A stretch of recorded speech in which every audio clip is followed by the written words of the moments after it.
اعوذ باللہ من الشیطان الرجیم بسم اللہ الرحمن الرحیم واذکر فی الکتاب موسیٰ، اور ذکر کرو اس کتاب میں موسیٰ علیہ السلام کا، انہ کان مخلصا، وہ ایک چنا ہوا انسان تھا، وکان رسولا نبیا، اور وہ رسول نبی تھا، ہم نے اس کو طور کی دانی جانب سے پکارا،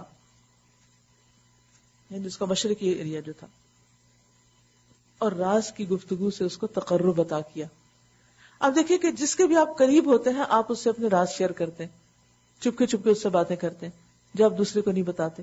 جیسے بچے آپ کے پاس آ کے آپ کے کان میں بات کرتے، مقصد کیا ہوتا ہے؟ بات کچھ بھی نہیں ہوتی، خام خواہ کان کھائے جا رہے ہوتے ہیں، کیونکہ وہ یہ شو کرنا چاہتے ہیں کہ آپ ان کے لیے سب سے زیادہ قریب ہیں۔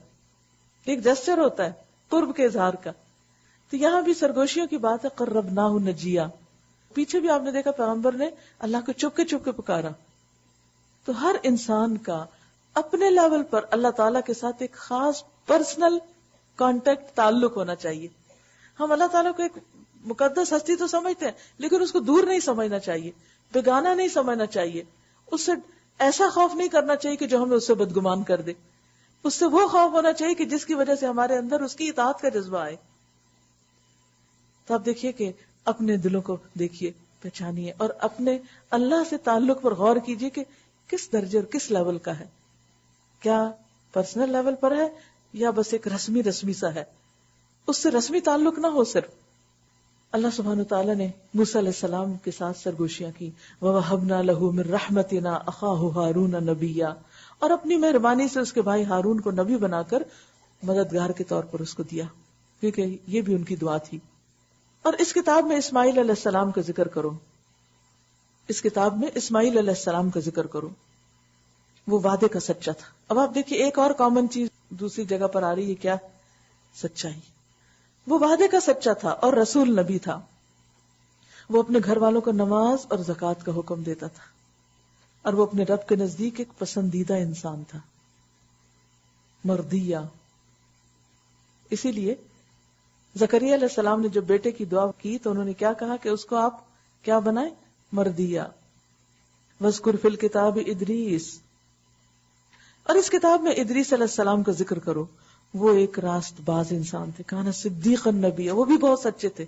سب سچوں کی بات یہاں ہو رہی ہے۔ نبیہ، نبی تھے۔ وَرَفَعْنَاهُ مَكَانًا عَلِيًّا، اور ہم نے بلند مقام پر ان کو اٹھایا تھا، یعنی مرتبے کی بلندی، یا پھر یہ کہ جیسے عیسیٰ علیہ السلام کو آسمان پر اٹھایا اسی طرح ان کو بھی اٹھایا تھا۔ اولئک الذین انعم اللہ علیہم، یہ وہ سب لوگ ہیں جن پر اللہ نے انعام کیے ہیں، من النبیین، انبیاء میں سے، من ذریت آدم، یہ سب آدم کی اولاد ہیں، وممن حملنا مع نوح، اور جنہیں ہم نے نوح علیہ السلام کے ساتھ کشتی پہ سوار کیا، ومن ذریت ابراہیم، اور ابراہیم علیہ السلام کی نسل سے، وہ اسرائیل، اور اسرائیل کی نسل سے، اور یہ ان لوگوں میں سے تھے جن کو ہم نے ہدایت بخشی اور برگزیدہ کیا۔ ان سب کو ہدایت ملی تھی اور ان کو چنا تھا اللہ نے۔ ان کی خصوصیت کیا تھی؟ کیوں چنا تھا ان کو اللہ نے؟ یا چنے جانے کے بعد ان کا طریقہ کیا تھا؟ اللہ کی کتاب کے ساتھ ان کا تعلق کیسا تھا؟ اذا تتلی علیہم آیات الرحمن خروا سجدا وبکیا، ان کی خاص خوبی کیا تھی؟ جب رحمان کی آیات ان کو سنائی جاتی تو روتے ہوئے سجدے میں گر جاتے تھے۔ سوچئے ہم زندگی میں کتنی بار روتے ہوئے سجدے میں گرے ہیں، کوئی آیت پڑھ کے، کوئی چیز سن کے کہ ہمارا سر جھک گیا، اور ہم اپنی ذاتی مسائل میں تو بہت دفعہ رو لیتے ہیں، اور نماز میں بھی بعض اوقات روتے ہیں تو ذاتی پرابلمز کی وجہ سے روتے ہیں، کوئی مسئلہ اٹکا ہوا ہے، لیکن اللہ کی محبت میں رو کر اللہ کے آگے گرنا، اور پھر آیات کے سمجھ آنے پر شکر کے آنسو بہانا، اور پھر سر اطاعت خم کر دینا، یہ ہے اللہ کے چنے ہوئے بندوں کا وصف۔ فخلف من بعدهم خلف، پھر ان کے بعد وہ ناخلف لوگ ان کے جانشین ہوئے جنہوں نے نماز کو ضائع کیا اور خواہشات کی پیروی کی۔ اگر دیکھا جائے تو نماز ضائع بھی اسی وجہ سے ہوتی ہے کہ انسان ڈیزائرز کے لیے جیتا ہے، یا جس کی زندگی میں جو ڈیزائرز کو فالو کرتا رہتا ہے، وہ کسی بھی قسم کی ہو سکتی، چاہے وہ کھانے پینے کی ہو، اس میں مصروف ہو کے، یا وہ پھر سجنے بننے کی ہو یا کسی اور کام کی. تو یہ چیز انسان کو اللہ کی اطاعت اور عبادت میں پیچھے کر دیتی، لیٹ کر دیتی. ایسے لوگوں کا انجام کیا ہوگا، خواہ وہ صالحین کی اولاد ہی کیوں نہ ہو. فسوف یلقون غیا، پس انقریب وہ گمراہی کے انجام سے دوچار ہوں گے، ان کی شامت آئے گی. البتہ جو لوگ توبہ کر لیں اور ایمان لے آئیں اور نیک عملی اختیار کر لیں وہ جنت میں داخل ہوں گے اور ان کی ذرا برابر حق تلفی نہ ہوگی. ان کے لیے ہمیشہ رہنے والی جنتیں ہیں جن کا رحمان نے اپنے بندوں سے درپردہ وعدہ کر رکھا ہے، اور یقیناً یہ وعدہ پورا ہو کر رہے گا. جنت کی خاص خوبی لا یسمعون فیہا لغوا، وہاں کوئی سما خراشی نہ ہوگی، وہاں کوئی لغو بات نہ ہوگی، کوئی بےہودہ بات نہ سنیں گے. جو کچھ سنیں گے ٹھیک ٹھیک ہی سنیں گے، اور ان کا رزق انہیں صبح و شام پہم ملتا رہے گا. بیچ میں کوئی بریک نہ ہوگی، ڈائٹنگ کی ضرورت ہی نہیں ہوگی. یہ ہے وہ جنت جس کا وارث ہم اپنے بندوں میں سے ان کو بنائیں گے جو پرہیزگار رہا. من کان تقیا، جس نے تقوی کی سٹیٹ اچیو کر لی. اے محمد صلی اللہ علیہ وسلم، ہم تمہارے رب کے حکم کے بغیر نہیں اترا کرتے. جو کچھ ہمارے آگے ہے اور جو کچھ پیچھے ہے اور جو کچھ اس کے درمیان ہے، ہر چیز کا مالک وہی ہے، اور تمہارا رب بھولنے والا نہیں ہے. وہ رب ہے آسمانوں کا اور زمین کا اور ان ساری چیزوں کا جو آسمان و زمین کے درمیان ہے. بس تم اس کی بندگی کرو اور اسی کی بندگی پر ثابت قدم رہو. کیا ہے کوئی ہستی تمہارے علم میں اس کی ہم پایا؟ کوئی بھی نہیں ہے. انسان کہتا ہے کیا واقعی جب میں مر چکوں گا پھر زندہ کر کے نکال لایا جاؤں گا؟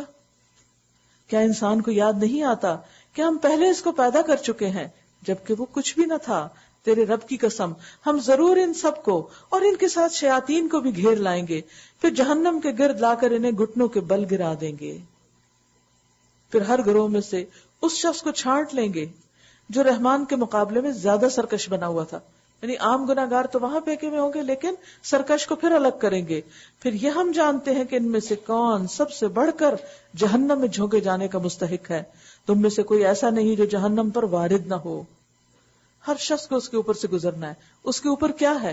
پل صراط. اور پل صراط پر کیا ہے؟ بڑے بڑے آنکڑے. جیسے کرینیں ہوتی ہیں نا، جب میں کرین کو دیکھتی تو مجھے ہمیشہ اسی کا یاد آتا ہے کہ پل صراط کے اوپر بڑے بڑے کانٹے لگے ہوئے ہوں گے، اور جب گناہگار لوگ گزریں گے تو وہ ان کو زخمی بھی کریں گے اور بعض کو پکڑ کے نیچے گرا دیں گے. وَإِن مِّنكُمْ إِلَّا وَارِدُهَا، تم میں سے ہر ایک کو اس سے گزرنا ہے، اس پہ وارد ہونا ہے. یہ جنت میں جانے کا راستہ ہے، اور یہ آخری مشکل ہوگی جس کے بعد پھر ہمیشہ کے لیے آسانی ہو جائے گی. لیکن ہم میں سے کتنے ہیں جو پل صراط کے بارے میں سوچتے ہوں اور اس پر استقامت اور ثابت قدمی کی فکر کرتے ہوں؟ تم میں سے کوئی ایسا نہیں جو جہنم پر وارد نہ ہو. یہ تو ایک طے شدہ بات ہے جسے پورا کرنا تیرے رب کے ذمہ ہے. پھر ہم ان لوگوں کو بچا لیں گے جو دنیا میں متقی تھے اور ظالموں کو اسی میں گرا ہوا چھوڑ دیں گے. حدیث میں آتا ہے کہ جہنم کے اوپر پل بنایا جائے گا جس میں سے ہر مومن اور کافر کو گزرنا ہوگا. ہر شخص کو اس کے اوپر سے گزرنا ہے. دس از اے مسٹ. مومن تو اپنے اپنے اعمال کے مطابق جلد یا بدیر گزر ہی جائیں گے. کچھ تو پلک جھپکتے گزر جائیں گے، آنکھ بند کر کے کھولی تو وہ گئے پار. کچھ بجلی اور ہوا کی طرح، کچھ پرندوں کی طرح، کچھ عمدہ گھوڑوں کی طرح، کچھ دیگر سواریوں کی طرح گزر جائیں گے. کچھ یوں گزریں گے کہ بالکل صحیح سالم ہوں گے، کچھ زخمی ہوں گے. وہ آنکڑے جو تھے انہوں نے ان کو زخمی کر دیا. تاہم پل عبور کر لیں گے. کچھ جہنم میں گر پڑیں گے جس کے بعد میری شفاعت کے ذریعے ان کو نکال لیا جائے گا، لیکن کافر اس کو عبور کرنے میں کامیاب نہ ہو سکیں گے اور وہ سارے کے سارے جہنم میں گر پڑیں گے. اس کی تائید میں ایک اور حدیث بھی ہے جس میں آتا ہے کہ جس کے 3 بچے بلوغت سے پہلے وفات پا گئے اسے آگ نہیں چھوئے گی مگر صرف قسم حلال کرنے کے لیے.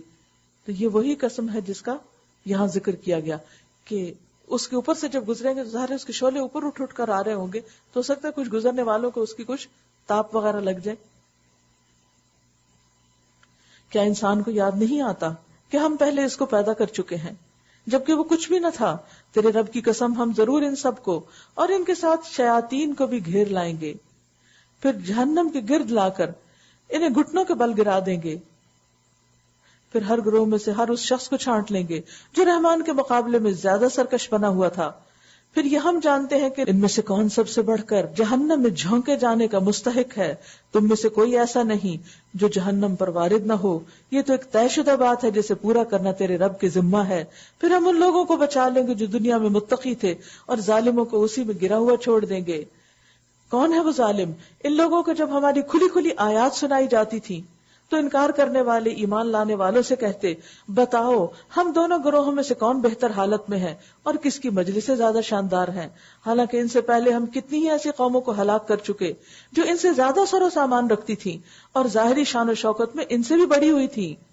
ان سے کہو جو شخص گمراہی میں مبتلا ہوتا ہے اسے رحمان ڈھیل دیا کرتا ہے، یہاں تک کہ جب وہ کسی ایسی چیز کو دیکھ لیتے ہیں جس کا ان سے وعدہ کیا گیا، خواہ وہ عذاب الہی ہو یا قیامت کی گھڑی، تب انہیں معلوم ہو جاتا ہے کہ کس کا حال خراب ہے اور کس کا جتھا کمزور.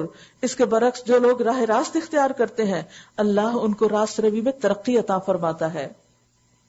وَيَزِيدُ اللَّهُ الَّذِينَ اهْتَدَوْا هُدًى، اور باقی رہ جانے والی نیکیاں ہی تیرے رب کے نزدیک جزا اور انجام کے اعتبار سے بہت بہتر ہیں.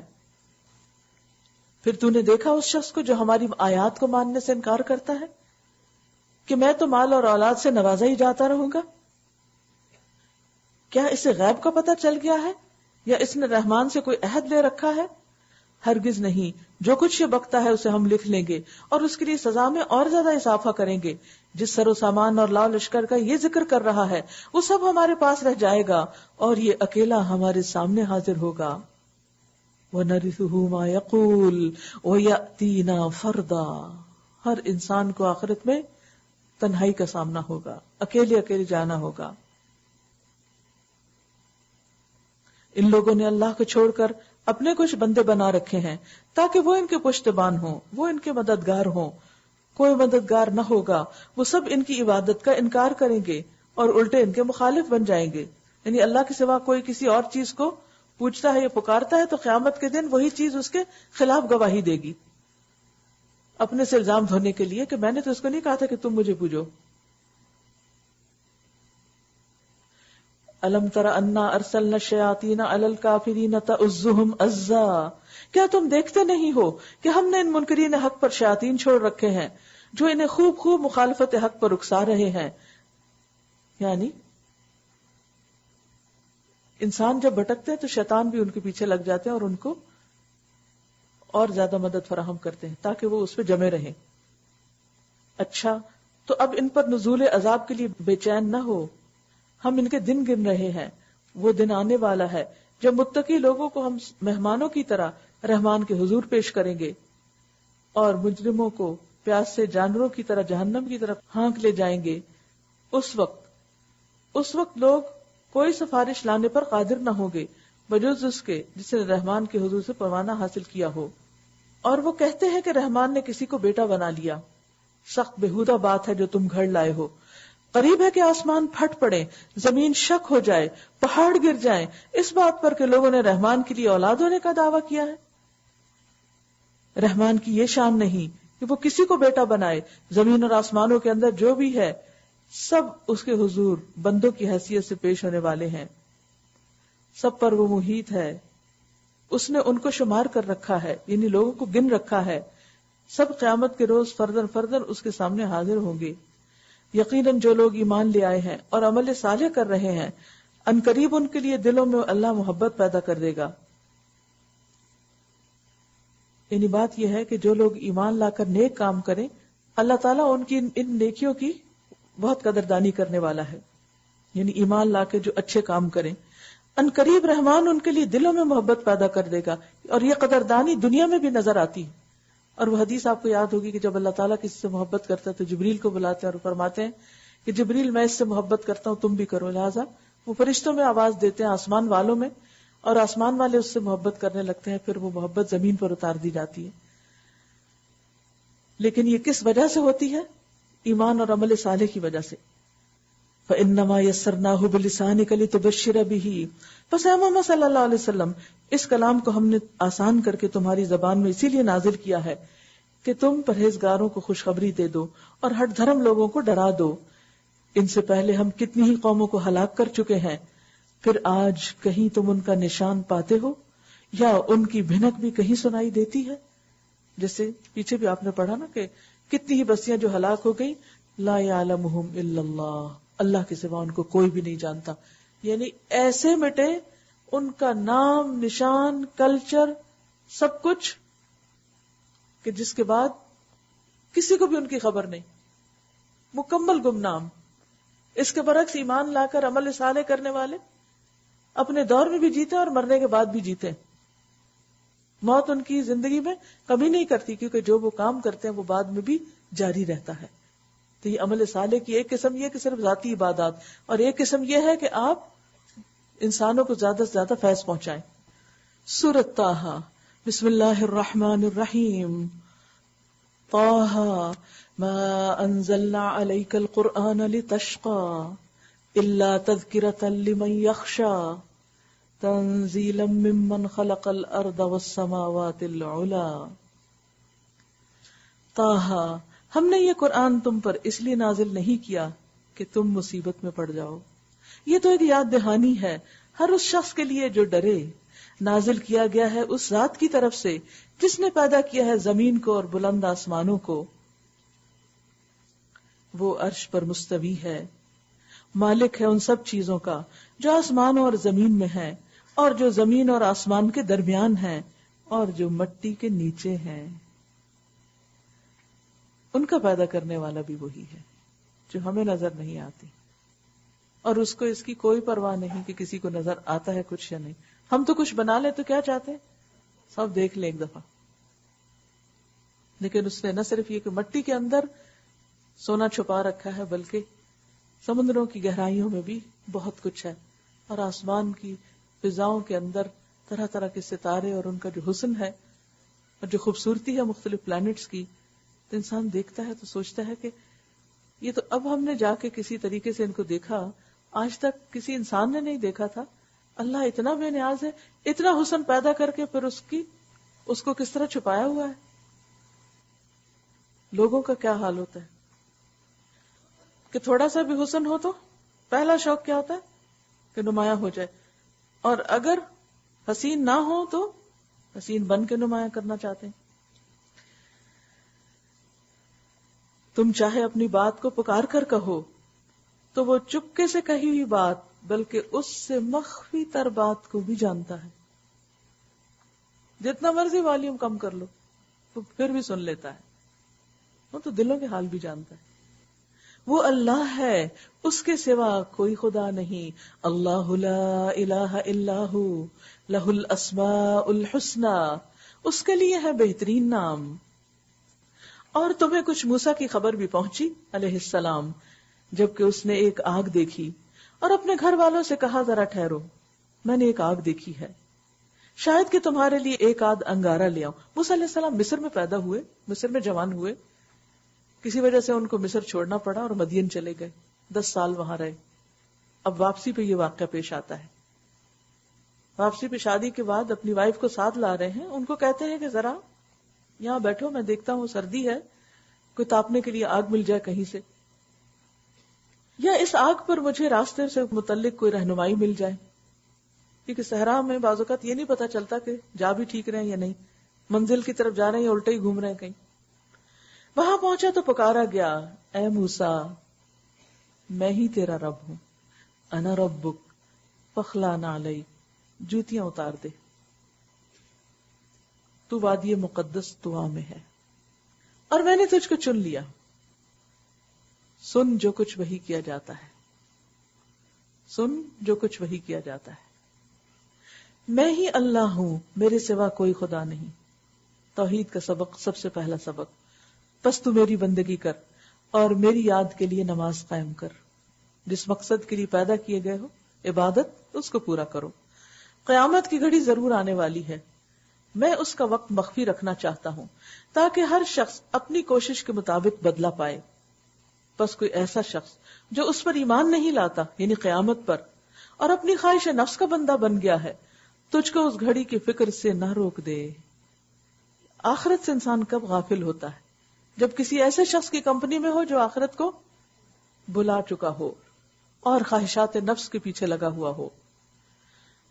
اور اگر انسان اس کو بھول جائے تو کیا ہوگا؟ ورنہ تو ہلاکت میں پڑ جائے گا. اور اے موسیٰ یہ تیرے ہاتھ میں کیا ہے؟ موسیٰ علیہ السلام نے جواب دیا یہ میری لاٹھی ہے، عصا ہے. بس اتنا جواب کافی تھا. لیکن موسیٰ علیہ السلام اپنا سارا حال بیان کرتے ہیں. اس پر ٹیک لگا کر چلتا ہوں، اس سے اپنی بکریوں کے لیے پتے جھاڑتا ہوں، اور بھی بہت سے کام ہیں جو میں اس سے لیتا ہوں. اور یہ ایک شکر گزاری کی علامت بھی ہے نا کہ بعض اوقات ہمارے پاس چیزیں ہوتی ہیں، مدتوں پڑی رہتی ہیں، ہم نے کبھی غور ہی نہیں کیا کہ اس کے کیا کیا فائدے ہیں.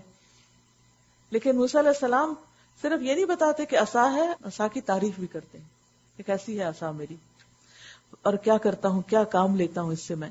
فرمایا پھینک دے اس کو موسیٰ، فائدے کی چیز پھینک دو. اس نے پھینک دیا اور یکا یک وہ ایک سانپ تھی جو دوڑ رہا تھا. فرمایا پکڑ لو اس کو. یہ ہے اطاعت. کیا ہے؟ جواب دیا پھینک دو. پھینک دیا. اب وہ سانپ بن کے کہا پکڑ لو. ڈر گئے. فرمایا ڈرو نہیں، ہم اسے پھر ویسا ہی کر دیں گے جیسے یہ تھی. تربیت کی جا رہی، ٹریننگ دی جا رہی ہے. آئندہ جو حالات پیش آنے والے ہیں اس کے لیے یہاں پر عملی تعلیم دی جا رہی ہے، پریکٹیکل لیسنز. اور ذرا اپنا ہاتھ اپنی بغل میں دبا، چمکتا ہوا نکلے گا بغیر کسی تکلیف کے. یہ دوسری نشانی ہے، اس لیے کہ ہم تجھے اپنی بڑی نشانیاں دکھانے والے ہیں. اب تو فرعون کے پاس جا، وہ سرکش ہو گیا ہے. قال رب اشرح لي صدري ويسر لي امري واحلل عقدة من لساني يفقهوا قولي. موسیٰ نے عرض کیا پروردگار میرا سینہ کھول دے اور میرے کام کو میرے لیے آسان کر دے اور میری زبان کی گرہ سلجھا دے تاکہ لوگ میری بات سمجھ سکیں اور پیغام پہنچانے کا حق ادا ہو جائے. اور میرے لیے میرے اپنے کنبے سے ایک وزیر مقرر کر دے. ہارون جو میرا بھائی ہے اس کو میرا مددگار بنا دے. وزیر کا لفظ وزر سے بوجھ اٹھانے والا، سیکریٹری، مددگار. اس کے ذریعے سے میرا ہاتھ مضبوط کر اور اس کو میرے کام میں شریک کر دے. جیسے پہلے بھی میں نے عرض کیا نا کہ دین کا کام ایک بندے کا کام نہیں ہوتا، اس کے لیے ٹیم چاہیے ہوتی ہے، مددگار چاہیے ہوتے ہیں، اور اس سے کام میں خوبصورتی بھی آتی ہے اور جلدی بھی ہوتا ہے. اور پھر ہم کیا کریں؟ ایک اچھی کمپنی بھی تو ہوگی. وہ اشرک فی امری، اپنے کام میں شریک کر رہے ہیں. یہ جو ایک ایٹیٹیوڈ ہوتا ہے نا کہ میرا کام کوئی بس اس میں مداخلت نہ کرے، اس سے کام سکڑ جاتا ہے، اس کا سائز کم ہو جاتا ہے. جب آپ اوروں کو شریک کرتے ہیں تو وہ پھیلنے لگتا ہے کیونکہ ملٹی پلائی ہونے لگتا ہے. پھر اور کس لیے بھائی چاہیے، مددگار چاہیے، ساتھی چاہیے، تاکہ ہم خوب تری پاکی بیان کریں. مل کے ذکر کرنا، کئی نسبحک کثیرا ونذکرک کثیرا، دونوں دفعہ کثیرا کثیرا، تاکہ کثرت سے تسبیح کریں، کثرت سے تجھے یاد کریں. کثرت سے اکیلے نہیں یاد کر سکتے، بھول جاتے ہیں. لیکن جب کسی کو دیکھتے ہیں تو یاد آ جاتا ہے. ایک دوسرے کو یاد کرانے والا ہوتا ہے. ایک بولتا ہے تو دوسرا یاد کرتا، دوسرا بولتا ہے تو پہلا یاد کراتا ہے. انک کنت بنا بصیرا، تو ہمیشہ ہمارے حال پر نگران رہا ہے، تجھے سب پتا ہے کہ ہم کیا کرتے ہیں اور کس قابل ہیں. فرمایا دیا گیا جو تو نے مانگا ہے موسیٰ، دعا قبول ہو گئی. ہم مانگتے نہیں اصل میں، سچ ہم مشکل میں پڑے رہتے اپنے آپ سے ہی حل نکالنے کی کوشش کرتے ہیں، اللہ سے نہیں مانگتے. حالانکہ ہونا کیا چاہیے؟ پہلا کام وَاسْتَعِينُوا بِالصَّبْرِ وَالصَّلَاةِ. پھر فرمایا ہم نے پھر ایک مرتبہ تجھ پر احسان کیا، یاد کرو وہ وقت جب کہ ہم نے تیری ماں کو اشارہ کیا. ایسا اشارہ جو وحی کے ذریعے سے کیا جاتا ہے کہ اس بچے کو صندوق میں رکھ دے اور صندوق کو دریا میں چھوڑ دے. دریا اسے ساحل پر پھینک دے گا اور اسے میرا دشمن اور اس بچے کا دشمن اٹھا لے گا. میں نے اپنی طرف سے تجھ پر محبت طاری کر دی. جیسے پیچھے بھی ہم نے پڑھا نا کہ دلوں میں محبتیں سَيَجْعَلُ لَهُمُ الرَّحْمَنُ وُدًّا، یہ اللہ ڈالتا ہے. اور ایسا انتظام کیا کہ تو میری نگرانی میں پالا جائے. دشمن کے گھر پلے گا لیکن نگرانی میری ہوگی. اللہ اپنے کام کرتا ہے نا. ہمیں دیکھ کے لگ رہا ہوتا کہ ہائے وہ چیز گئی، لیکن اللہ کی نگرانی میں ہوتی. جب کبھی آپ کو اپنی اولاد کی طرف سے فکر ہو، جب کبھی پریشان ہو کہ پتہ نہیں کیا بنے گا، کبھی الگ کرنا پڑتا ہے ان کو، کبھی چھوڑنا پڑتا ہے، بڑے بھی ہو جائیں تو بچے ہی لگتے ہیں بچے. جب کبھی ان کا غم ستائے تو ہمیشہ یہی کیا کریں جو ام موسیٰ نے کیا تھا کہ اللہ کے حوالے کر دیا تھا اور اللہ نے بھی اس کو اپنے نگرانی میں لے لیا. تو آپ دیکھیں گے کہ آپ کی فکر ختم ہو جائیں گی. یاد رکھیے جب تک اولاد کا غم اور فکر اور پریشانی ختم نہیں ہوتی یا کم نہیں ہوتی، انسان کچھ کر نہیں سکتا. بہت اچھی اچھی ٹیلنٹڈ لڑکیاں ہوتی ہیں، ایک بچہ ہوتا ہے سارا کام بھول کے سب کچھ چھوڑ کے اسی کے اندر ہی فوکس کرتی ہیں، وہ ان کی زندگی کا محور و مرکز بن جاتا ہے. ٹھیک ہے، بچوں کی تعلیم، تربیت، ان کو ان کا حق دینا سب ٹھیک ہے، لیکن اللہ کے بھی کچھ حقوق ہیں، اللہ کے دوسرے بندوں کے بھی کچھ حقوق ہیں. اللہ نے ہمیں کسی اور کام کے لیے بھی پیدا کیا ہے، تو بچے اس میں رکاوٹ تو نہیں ہونے چاہیے، یہ بچوں کا عذر بہانہ تو نہیں بنا لینا چاہیے. تو بہرحال بچوں کو انسان اللہ کی نگرانی میں دے دے کہ اللہ تو حفاظت کر، تیرے حوالے، تیری امان میں. اور یاد رکھیے کہ جو اللہ کے حوالے کرتے ہیں نا، اپنی کوئی تدبیر اور اپنے پورے کام کر کے اس کے بعد یہ نہیں کہ لاپرواہی، غفلت سے، سستی کے مارے کا اللہ مجھ سے تو نہیں ہوتا تو ہی سنبھال لے ان کو، نہیں. اپنی ساری ذمہ داری پوری کرنے کے بعد بھی ہمیں فکر رہتا ہے، اس فکر اور ہم کو دور کرنے کے لیے کہ اب یہ تیرے حوالے، تو جانتا ہے میں نہیں جانتا.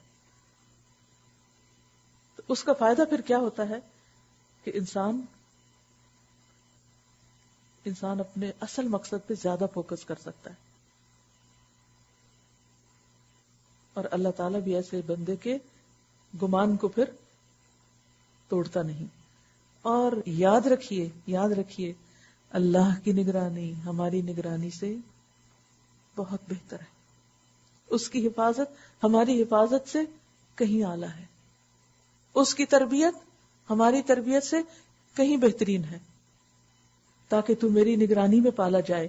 یاد کر جب کہ تیری بہن چل رہی تھی، پھر جا کر کہتی ہے میں تمہیں اس کا پتہ دوں جو اس بچے کی اچھی طرح پرورش کرے، کیونکہ موسیٰ کسی کا دودھ نہیں پی رہے تھے.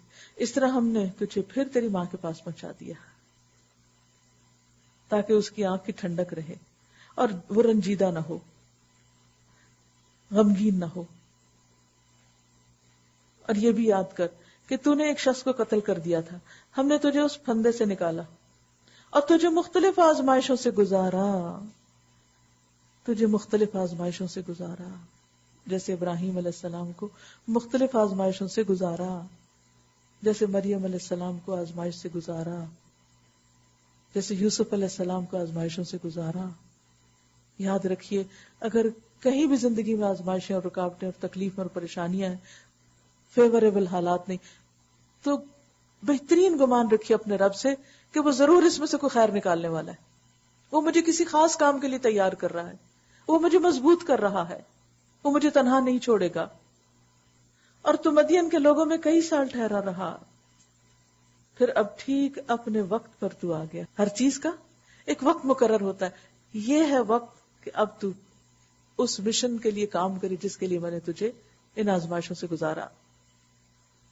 میں نے تجھے اپنے کام کا بنا لیا. وَاصْطَنَعْتُكَ لِنَفْسِي. اس سے بڑی کوئی سعادت، یہ جملہ دل میں کھب جاتا ہے کہ کسی کو اللہ اپنے کام کے لیے چن لے اور اپنے کام کا بنا لے، گھڑ گھڑ کے، تپا کے، مشکلات سے گزار کے، این وہ فٹ ہو جائے. وَاصْطَنَعْتُكَ لِنَفْسِي اذْهَبْ أَنْتَ وَأَخُوكَ بِآيَاتِي. اب آپ دیکھیں کہ ہارون پر وہ مشکلات نہیں آئیں، انہی کے بھائی تھے. اگر موسیٰ علیہ السلام یہی کمپیئر کرتے رہے، میرے بھائی کے ساتھ تو یہ نہیں ہے، میرے ساتھ کیوں ہو رہا ہے، ان کے ساتھ تو ایسا نہیں، اور میرے ساتھ عموماً کیا ہوتا ہے خاندانی زندگی میں، میری بہن کی شادی تو بہت اچھی جگہ ہوگی اور اس کے تو سسرال والے اتنے اچھے ہیں اور اس پر تو کوئی مشکل ہے ہی نہیں. کچھ دن پہلے خاتون کا مجھے فون آیا، تو اپنے شوہر کی شکایت کر رہی تھی. میں نے کہا کہ دیکھیے اس کو بہت بڑا مسئلہ نہ بنائے، زندگی میں اور بھی بہت کچھ کرنے والا ہوتا. وہ کئی دن سے ناراض تھی کہ میری طبیعت خراب ہے اور میرے شوہر نے مجھے نہیں پوچھا. میں نے کہا یہ کوئی it's not a big issue, اس سے بھی بڑے مسائل ہوتے ہیں زندگی، اس کو چھوڑ دیں سوچنا. کہتی نہیں، میری بہنوں کے شوہر بہت اچھے ہیں اور وہ ان کا ہر خیال رکھتے ہیں، میرے شوہر مجھے نہیں پوچھتے، بس یہ چیز مجھے غم میں گھلاتی رہتی ہے. میں نے کہا آپ نے اپنے لیے خود ہی غم پالا ہوا ہے. اس کے معلوم نہیں کیا مسائل، اور ہر ایک کی اپنی نیچر ہوتی ہے. ہمیں سمجھ جانا چاہیے اس کی نیچر ایسے ہی ہے، بس ختم. انڈرسٹینڈ کر کے اور اپنا انسان اپنے آپ کو گلا ڈالے، مار ڈالے. وہاں آپ لوگوں کی پرسنالٹیز، نفسیات ان کے اندر کو نہیں تبدیل کر سکتے. اپنے آپ کو ایڈجسٹ کریں، ایڈجسٹمنٹس کریں. اینی وے، تو یہاں بھی آپ دیکھیے کہ اللہ سبحانہ وتعالیٰ نے موسیٰ علیہ السلام کو، جیسے ہیرے کی چمک اس وقت زیادہ ہوتی ہے جب اس کے کٹ زیادہ ہوتے ہیں، ہر طرف پھر چمک جاتی ہے اس کی.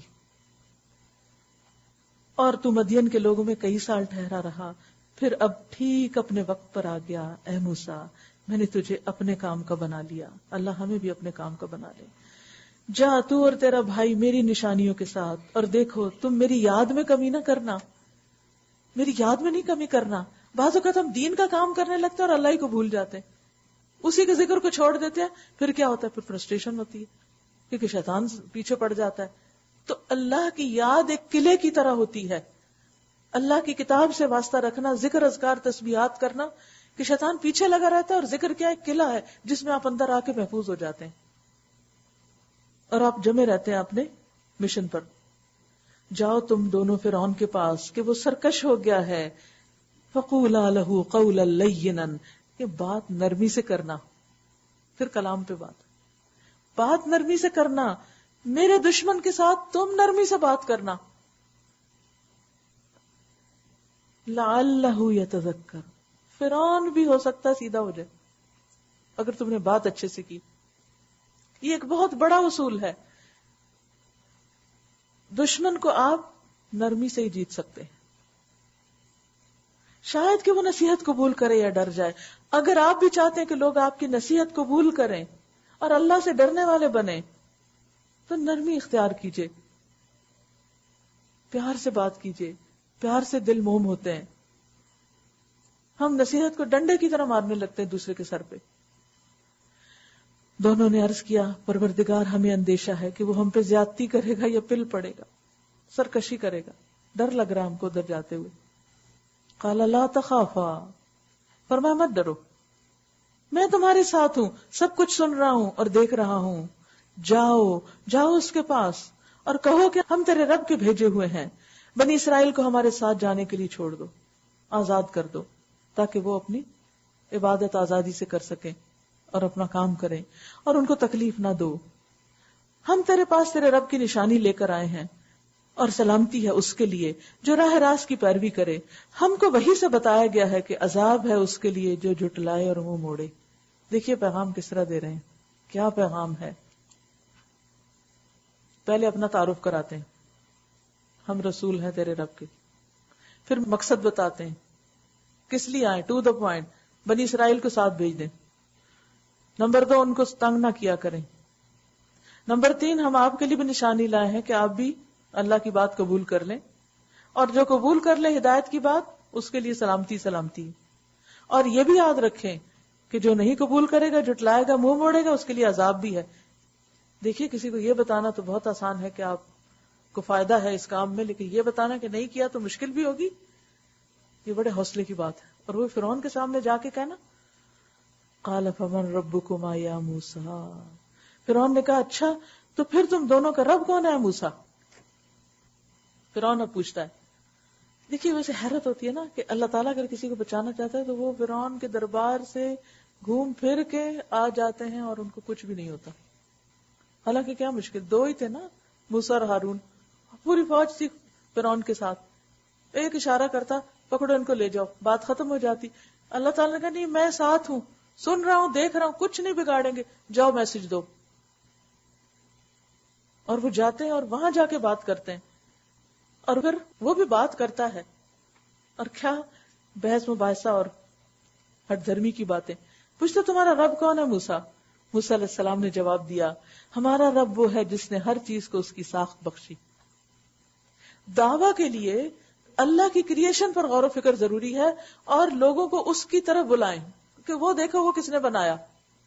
اسی لیے سورۃ النحل اور ابراہیم اور ان صورتوں میں جہاں بہت زیادہ اللہ کی نعمتوں کا، نشانیوں کا ذکر کیا گیا، وہاں آخری میسج کیا؟ کنوے دا میسج. کیونکہ لوگوں کو اللہ کی کریشن کے تھرو اللہ سے جوڑیں. صرف قرآن کی آیتیں نہیں، کائنات کی آیات بھی دکھائیں. جس نے ہر چیز کو اس کی ساخت بخشی، پھر اس کو راستہ بتایا. فرعون بولا اور پہلے کی جو نسلیں گزر چکی ہیں ان کی پھر کیا حالت تھی؟ یعنی موسیٰ تو آج آیا، تیرے پہلے سے جو لوگ گزر چکے وہ سارے عذاب میں ہیں.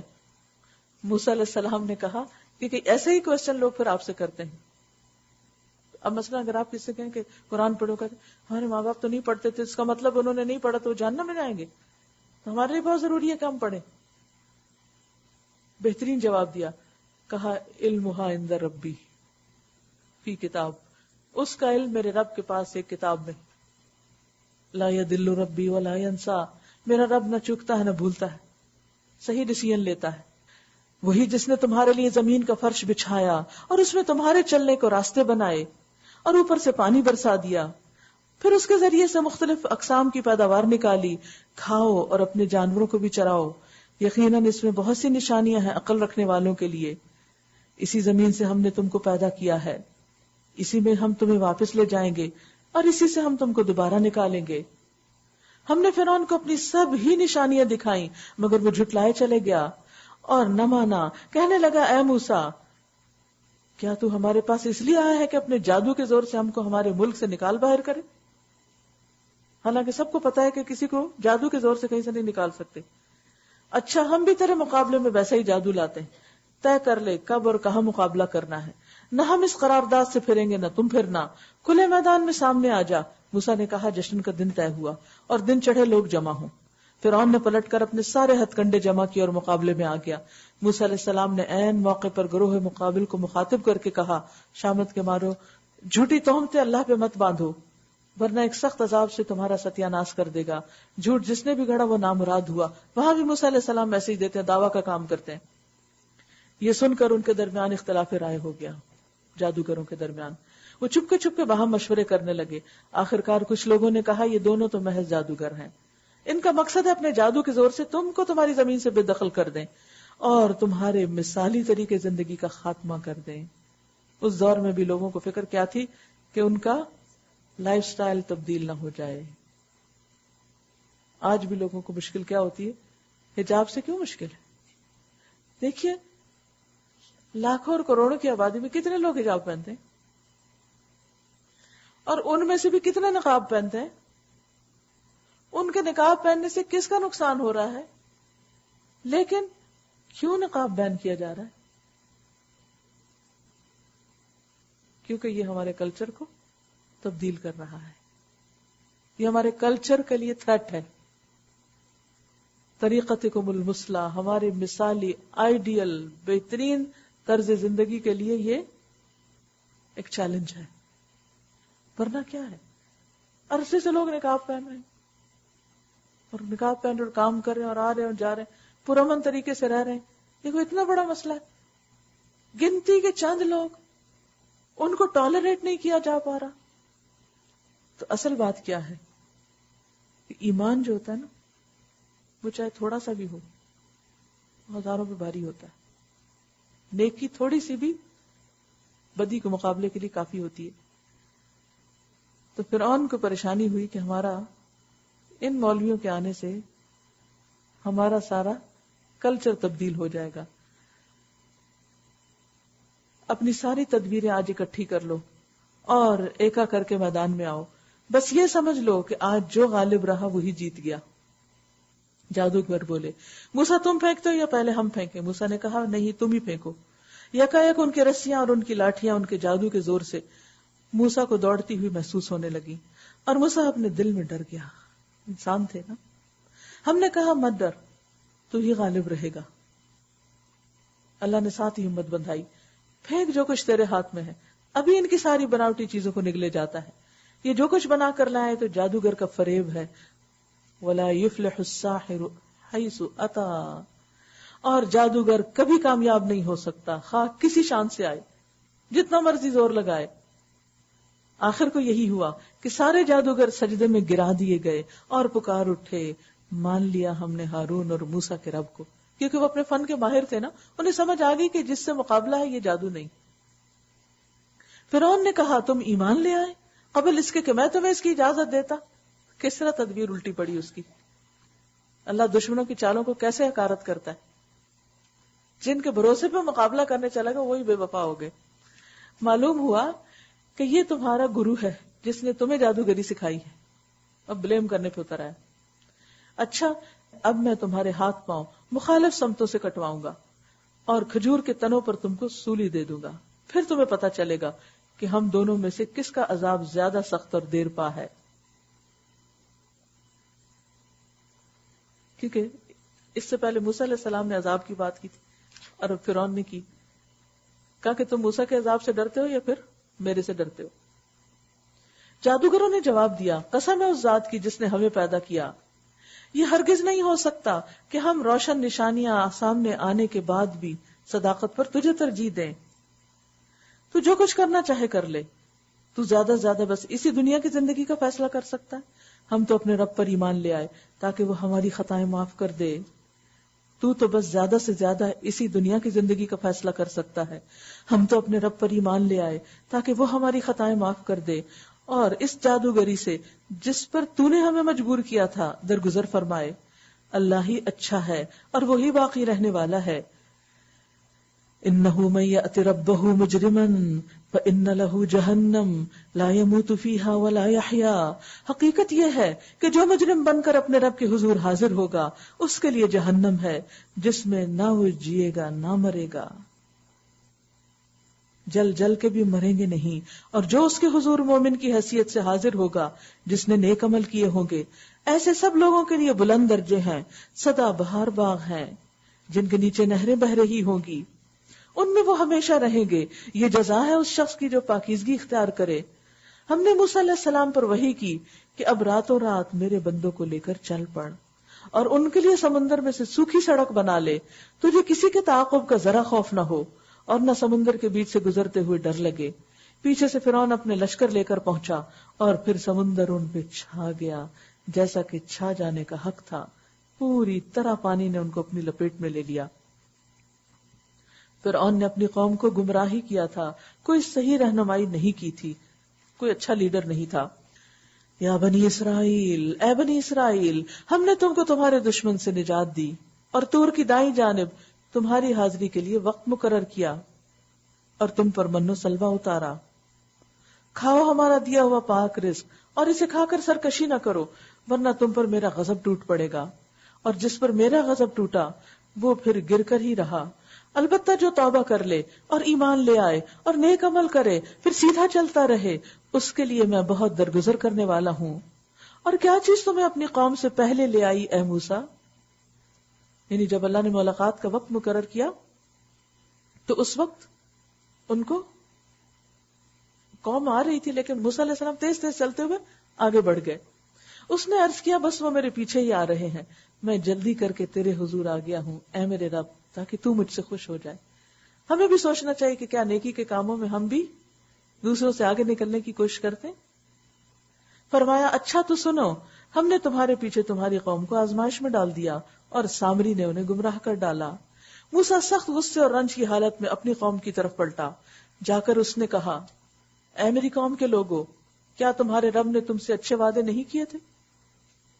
کیا تمہیں دل لگ گئے یا تم اپنے رب کا غضب ہی اپنے اوپر لانا چاہتے تھے کہ تم نے مجھ سے وعدہ خلافی کی؟ انہوں نے جواب دیا ہم نے آپ سے وعدہ خلافی کچھ اپنے اختیار سے نہیں کی.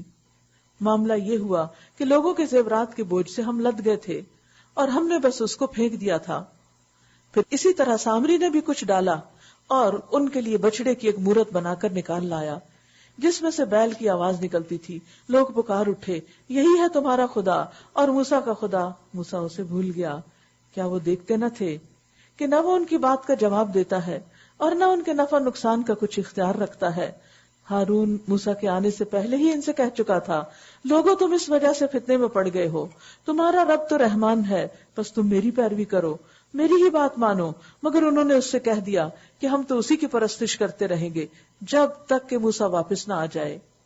موسیٰ علیہ السلام قوم کو ڈانٹنے کے بعد ہارون کی طرف پلٹے اور بولے ہارون، جب تم نے دیکھا تھا کہ یہ گمراہ ہو رہے ہیں تو کس چیز نے تمہارا ہاتھ پکڑا تھا کہ میرے طریقے پر عمل نہ کرو؟ کیا تم نے میرے حکم کی خلاف ورزی کی؟ ہارون نے جواب دیا میری ماں کے بیٹے، میری داڑھی نہ پکڑ، میرے سر کے بال نہ کھینچ. مجھے اس بات کا ڈر تھا کہ تو آ کر کہے گا کہ تم نے بنی اسرائیل میں پھوٹ ڈال دی اور میری بات کا پاس نہ کیا. تو آپ دیکھیے کہ اتحاد کی کتنی زیادہ اہمیت ہے کہ بعض چیزوں کو انسان دیکھتا بھی کہ بہت اچھی نہیں پھر بھی ان پہ صبر کرتا ہے تاکہ لوگوں کے اندر اختلاف اور پھوٹ نہ ہو. موسیٰ علیہ السلام نے کہا اور سامری تیرا کیا معاملہ ہے؟ اس نے جواب دیا میں نے وہ چیز دیکھی جو ان لوگوں کو نظر نہ آئی، بس میں نے رسول کے نقش قدم سے ایک مٹھی اٹھا لی اور اس کو ڈال دیا. میرے نفس نے مجھے کچھ ایسا ہی سجھایا. بعض روایات میں آتا ہے کہ جبریل علیہ السلام کے گھوڑے کے قدموں کے نشان سے مٹی اٹھائی تھی، لیکن اب سامری کا قول ہے، معلوم نہیں اس نے کیا اٹھایا تھا اور کیا نہیں. لیکن بہرحال لوگوں کے لیے ایک فتنہ اور آزمائش بن گیا. قال فاذهب فإن لك في الحياة أن تقول لا مساس. موسیٰ علیہ السلام نے کہا اچھا تو جا، اب زندگی بھر تجھے یہی پکارتے رہنا ہے کہ مجھے نہ چھونا، مجھے نہ چھونا، ڈونٹ ٹچ می. وإن لك موعدا لن تخلف، اور تیرے لیے باس پرس کا ایک وقت مقرر ہے جو تجھ سے ہرگز نہ ٹلے گا. اور دیکھ اپنے اس خدا کو جس پر تو لیجا ہوا تھا، اب ہم اسے جلا ڈالیں گے اور ریزہ ریزہ کر کے دریا میں بہا دیں گے، بالکل اس کا نشان مٹا دیں گے. لوگو تمہارا خدا تو بس ایک ہی اللہ ہے جس کے سوا اور کوئی خدا نہیں ہے، ہر چیز پر اس کا علم حاوی ہے. اے محمد صلی اللہ علیہ وسلم، اس طرح ہم پچھلے گزرے ہوئے حالات کی خبریں تم کو سناتے ہیں، اور ہم نے خاص اپنے ہاتھ سے تم کو ایک ذکر نصیحت عطا کیا ہے.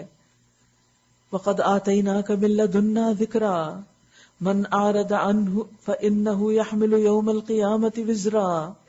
جو کوئی اس سے منہ موڑے گا، کس سے؟ قرآن سے، ذکر سے، کیا ہوگا اس کا انجام؟ فَإِنَّهُ يَحْمِلُ يَوْمَ الْقِيَامَةِ وِزْرًا، وہ قیامت کے دن سخت بار گناہ اٹھائے گا، اور ایسے سب لوگ ہمیشہ اس کے وبال میں گرفتار رہیں گے، اور قیامت کے دن ان کے لیے بڑا تکلیف دہ بوجھ ہوگا. اس دن جب کہ سور پھونکا جائے گا اور ہم مجرموں کو اس حال میں گھیر لائیں گے کہ ان کی آنکھیں دہشت کے مارے پتھرائی ہوئی ہوں گی، آپس میں چپ کے کہیں گے کہ دنیا میں مشکل ہی سے تم نے کوئی 10 دن گزارے ہوں گے. لمبی لمبی زندگی 10 دن. ہمیں خوب معلوم ہے کہ وہ کیا باتیں کر رہے ہوں گے. ہم یہ بھی جانتے ہیں کہ اس وقت ان میں سے جو زیادہ محتاط اندازہ لگانے والا ہوگا وہ کہے گا نہیں، تمہاری زندگی یعنی دنیا کی زندگی بس 1 دن کی زندگی تھی. یہ لوگ تم سے پوچھتے ہیں کہ آخر اس دن یہ پہاڑ کہاں چلے جائیں گے؟ کہو میرا رب ان کو دھول بنا کر اڑا دے گا اور زمین کو ایسا ہموار چٹیل میدان بنا دے گا کہ اس میں تم کوئی بل اور سلوٹ نہ دیکھو گے. اس روز سب منادی کی پکار پر سیدھے چلے آئیں گے، کوئی ذرا اکڑ نہ دکھا سکے گا، یعنی قیامت کے دن. اور آوازیں رحمان کے آگے دب جائیں گی، ایک سرسراہٹ کے سوا تم کچھ نہ سنو گے. اس روز شفاعت کارگر نہ ہوگی الا یہ کہ کسی کو رحمان اس کی اجازت دے اور اس کی بات سننا پسند کرے. وہ لوگوں کا اگلا پچھلا سب حال جانتا ہے اور دوسروں کو اس کا پورا علم نہیں ہے. لوگوں کے سر اس دن حی قیوم کے آگے جھک جائیں گے. نامراد ہوگا وہ جو اس وقت کسی ظلم کا بارے گناہ اٹھائے ہوئے ہو، اور کسی ظلم یا حق تلفی کا خطرہ نہ ہوگا اس شخص کو جو نیک عمل کرے اور اس کے ساتھ وہ مومن بھی ہو. اور اے محمد صلی اللہ علیہ وسلم، اسی طرح ہم نے اسے قرآن عربی بنا کر نازل کیا ہے اور اس میں طرح طرح سے تنبیہات کی ہیں، شاید کہ لوگ کجروی سے بچیں یا ان میں کچھ ہوش کے آثار اس کی بدولت پیدا ہوں. بس بالا و برتر ہے اللہ، بادشاہ حقیقی. اور دیکھو قرآن پڑھنے میں جلدی نہ کیا کرو جب تک کہ تمہاری طرف اس کی وحی تکمیل کو نہ پہنچ جائے، اور دعا کرو وقل رب زدنی علما، کہ اے پروردگار مجھے مزید علم عطا کر. ہم نے اس سے پہلے آدم کو ایک حکم دیا تھا مگر وہ بھول گیا اور ہم نے اس میں عزم نہ پایا. یاد کرو وہ وقت جب کہ ہم نے فرشتوں سے کہا تھا کہ آدم کو سجدہ کرو تو وہ سب سجدہ کر گئے مگر ابلیس تھا کہ انکار کر بیٹھا. اس پر ہم نے آدم سے کہا کہ دیکھو یہ تمہارا اور تمہاری بیوی کا دشمن ہے، ایسا نہ ہو کہ یہ تمہیں جنت سے نکلوا دے اور تم مصیبت میں پڑ جاؤ. یہاں تو تمہیں یہ آسائشیں حاصل ہیں کہ نہ بھوکے ننگے رہتے ہو، نہ پیاس اور دھوپ تمہیں ستاتی ہے. لیکن شیطان نے ان کو پھسلا دیا، کہنے لگا آدم بتاؤں تمہیں وہ درخت جس سے ابدی زندگی اور لازوال سلطنت حاصل ہوتی. یعنی ایک سسپینس کریٹ کیا، تم جاننا چاہتے ہو، you want to know, do you know کہ وہ کون سا ہے؟ تو جب کوئی کہتا ہے نا ڈو یو نو، میں کہتے نو واٹ، تو پھر وہ کہتے نہیں میں نہیں بتاتا. نہیں بتاؤ، تم ضرور بتاؤ گے مجھے. نہیں وہ ٹھیک نہیں ہے بتانا، نہیں پھر بھی بتانا. ہم تجسس سے زوری زبردستی پوچھتے ہیں. تو کہتے ہیں کیا تمہیں معلوم ہے، میں بتاؤں وہ درخت جس کا پھل کھانے سے کبھی بوڑھے نہیں ہوتے، زندگی نہیں جاتی اور سلطنت نہیں جاتی. آخرکار دونوں میاں بیوی اس درخت کا پھل کھا گئے. نتیجہ یہ ہوا کہ فوراً ہی ان کے سطر ایک دوسرے کے آگے کھل گئے، لباس اتر گئے. دونوں اپنے آپ کو جنت کے پتوں سے ڈھانکنے اور چھپانے لگے. اس سے پتہ چلتا ہے کہ حیا کا جذبہ ایک فطری جذبہ انسان کے اندر. اور آپ دیکھیے سولوشن،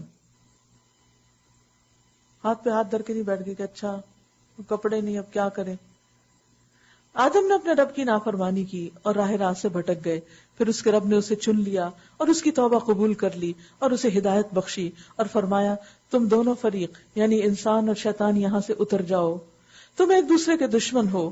اب اگر میری طرف سے کوئی ہدایت تمہیں پہنچے تو جو کوئی میری اس ہدایت کی پیروی کرے گا نہ وہ بھٹکے گا نہ بدبختی میں مبتلا ہوگا.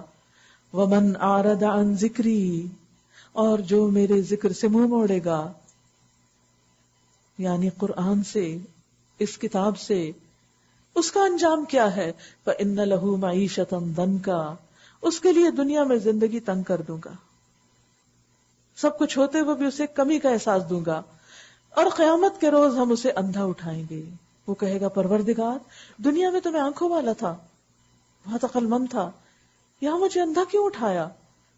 اللہ تعالیٰ فرمائے گا ہاں اسی طرح تو ہماری آیات کو جبکہ وہ تیرے پاس آئی تھی تو نے بھلا دیا تھا، اسی طرح آج تو بھلایا جا رہا ہے. جیسا عمل ویسی جزا.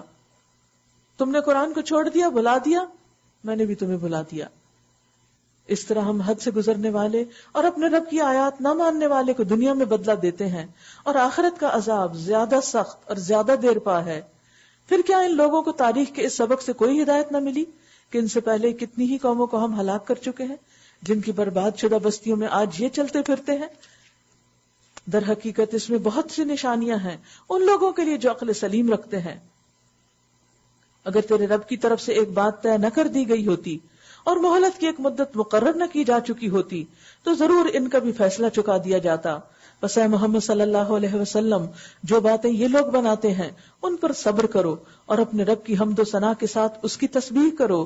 سورج نکلنے سے پہلے اور غروب ہونے سے پہلے اور رات کے اوقات میں بھی تسبیح کرو اور دن کے کناروں پر بھی، شاید کہ تم راضی ہو جاؤ اور نگاہ اٹھا کر بھی نہ دیکھو دنیاوی زندگی کی اس شان و شوکت کو جو ہم نے ان میں سے مختلف لوگوں کو دے رکھی ہے. وہ تو ہم نے انہیں آزمائش میں ڈالنے کے لیے دی ہے. دنیا جتنی بھی زیادہ ہے آزمائش اتنی ہی زیادہ ہے. اور تیرے رب کا دیا ہوا رزق حلال ہی بہتر اور پائندہ تر ہے، چاہے وہ تھوڑا ہی کیوں نہ ہو. اپنے اہل و عیال کو نماز کی تلقین کرو، خود بھی اس کے پابند رہو. ہم تم سے کوئی رزق نہیں چاہتے، رزق تو ہم ہی تمہیں دیتے ہیں اور انجام کی بھلائی تقوی ہی کے لیے ہے. اللہ کو بندوں سے کیا چاہیے؟ تقوی. اور بندے کس کے پیچھے بھاگتے رہتے ہیں؟ رزق کے. وہ کہتے ہیں کہ یہ شخص اپنے رب کی طرف سے کوئی نشانی معجزہ کیوں نہیں لاتا؟ اور کیا ان کے پاس اگلے صحیفوں کی تمام تعلیمات کا بیان واضح نہیں آ گیا؟ اگر ہم اس کے آنے سے پہلے ان کو کسی عذاب میں ہلاک کر دیتے تو پھر یہی لوگ کہتے کہ اے ہمارے پروردگار تو نے ہمارے پاس کوئی رسول کیوں نہ بھیجا کہ ذلیل و رسوا ہونے سے پہلے ہی ہم تیری آیات کی پیروی اختیار کر لیتے. اے محمد صلی اللہ علیہ وسلم ان سے کہیے ہر ایک انجام کار کے انتظار میں ہے، بس اب منتظر رہو، ان قریب تمہیں معلوم ہو جائے گا کہ کون سیدھی راہ چلنے والے ہیں اور کون ہدایت یافتہ ہیں. فَسَتَعْلَمُونَ مَنْ أَصْحَابُ الصِّرَاطِ السَّوِيِّ وَمَنِ اهْتَدَى. یہ فیصلہ کون کرے گا؟ اللہ کرے گا. بندے تو سب اپنے آپ کو ٹھیک ہی کہتے ہیں کہ جو ہم کر رہے ہیں اچھا ہی کر رہے ہیں، لیکن اصل بات یہ ہے کہ اچھا وہ ہے جس سے اللہ راضی ہو جائے، جس کے لیے وہ مردیہ کا خطاب پسند کر لے.